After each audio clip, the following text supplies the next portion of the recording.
What happens when a cowboy saved a giant Apache from a bear trap? Next day, the chief demanded he marry his daughter. Witness this unbelievable, true, inspired story right here on Whisper of the Past. Don't forget to like, subscribe, and share where you're watching from. Let's get started. The Arizona sun blazed mercilessly across the desert landscape as Jack Morrison guided his horse through the rocky terrain. It was the summer of 1877, and the cowboy had been tracking a wounded Mustang for the better part of the morning. The Civil War had ended over a decade ago, but men like Jack still wandered the frontier, seeking purpose in the untamed wilderness. As he rode deeper into Apache territory, Jack knew he was treading dangerous ground. Relations between settlers and the Apache people had been strained for years, with violent clashes erupting on both sides. Most white men avoided these lands entirely, but Jack had always believed in respecting the native peoples and their ancestral homes. The afternoon was growing late when Jack heard something that made him pull hard on the reins. A deep, guttural sound echoed through the canyon, somewhere between a groan and a roar. It was the sound of a man in agony. Every instinct told Jack to ride away, to mind his own business in this hostile territory. But something deeper, something his mother had instilled in him as a boy, wouldn't let him abandon someone in pain. Following the sound through a narrow passage between two towering rock formations, Jack discovered a sight that would change his life forever. Trapped in a massive bear trap, concealed among the brush, was an Apache warrior unlike any Jack had ever seen. The man stood at least 6.5 feet tall, with shoulders as broad as a barn door. His leg was caught in the vicious iron jaws, blood staining the ground beneath him. The warrior's dark eyes locked onto Jack with a mixture of pain and defiance. His hand moved instinctively toward the knife at his belt, even in his weakened state. Jack slowly dismounted, raising his hands to show he meant no harm. The two men stared at each other across the divide of culture and circumstance. Jack approached cautiously, speaking in a calm, steady voice even though he wasn't sure the warrior understood English. He knelt beside the trap, examining the mechanism. These weren't ordinary bear traps. They were illegal man traps, set by bounty hunters who cared nothing for the laws against such barbaric devices. The spring was incredibly powerful, designed to hold even the largest prey. Working quickly, Jack used a fallen branch as a lever, straining with all his might against the trap's mechanism. Sweat poured down his face as he fought against the iron jaws. The Apache warrior watched silently, his face a mask of stoic endurance despite the excruciating pain. Finally, with a metallic groan, the trap released. The warrior's leg was badly mangled and he couldn't walk. Without hesitation, Jack tore strips from his own shirt to bandage the wound, working with the practiced efficiency of someone who had seen plenty of frontier injuries. The warrior studied Jack's face intently, as if memorizing every feature. Jack helped the massive Apache onto his horse, a feat that required considerable strength given the man's size and injury. He had no idea where the Apache village was located, but the warrior gestured directions with subtle movements of his hand.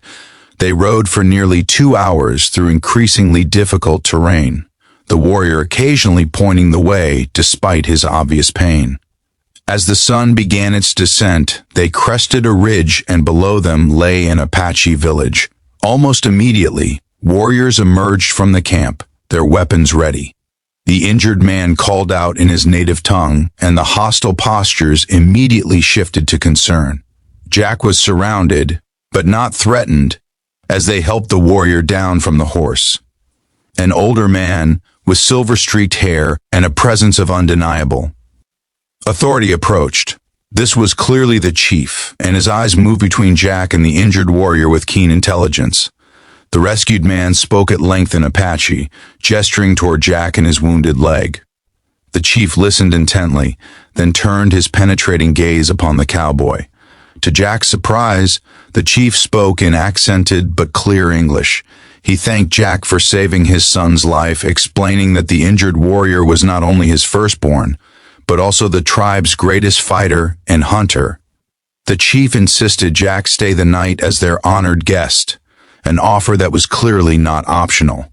That evening, Jack sat by the fire, treated with respect and curiosity by the tribe members. Children peeked at him from behind their mothers' skirts, and warriors nodded in acknowledgement as they passed. The rescued warrior, whose name Jack learned was Naish, sat beside him despite his injury, attempting to communicate, through gestures and the few English words he knew. As the stars filled the desert sky, Jack prepared to leave at first light. He had done his good deed, and he knew his continued presence might cause complications. The frontier was no place for idealism, and one act of kindness wouldn't erase years of conflict between their peoples. But when morning came, the chief summoned Jack to his lodge. What happened next left the cowboy speechless. Through a translator, the chief explained that Jack had saved his son's life, and such a debt could never be repaid with simple gratitude. According to their customs and honor, the chief was offering Jack his daughter's hand in marriage. A young woman stepped forward, her eyes downcast in traditional modesty. She was beautiful, with long dark hair and graceful movements, but Jack's mind reeled at the impossibility of the situation. Marriage? He had simply helped an injured man. How could he possibly accept such an offer? And how could he refuse without insulting the chief and endangering the fragile peace? The chief explained that his daughter, Kia, had been learning the ways of healing and spoke some English from traders. She was a woman of great value to the tribe, and offering her in marriage was the highest honor they could bestow. The chief made it clear that refusing would be seen as a grave insult, suggesting that Jack considered them unworthy or that his act of kindness had been false. Jack found himself at an impossible crossroads, caught between two worlds with a decision that would define the rest of his life. The rescue that had seemed so simple in the moment had transformed into something far more complex. As he looked at the expectant faces around him, at Naiche standing tall despite his injury, and at Kia's quiet dignity, Jack realized that some moments in life demand more courage than any gunfight ever could. What happened next became a legend whispered around campfires for generations to come, a story of how a simple act of human decency bridged two worlds in the wild American frontier. Thank you for watching Whisper of the Past. If this story moved you, hit that like button and subscribe for more incredible historical tales. Share your thoughts in the comments below and tell us where you're watching from.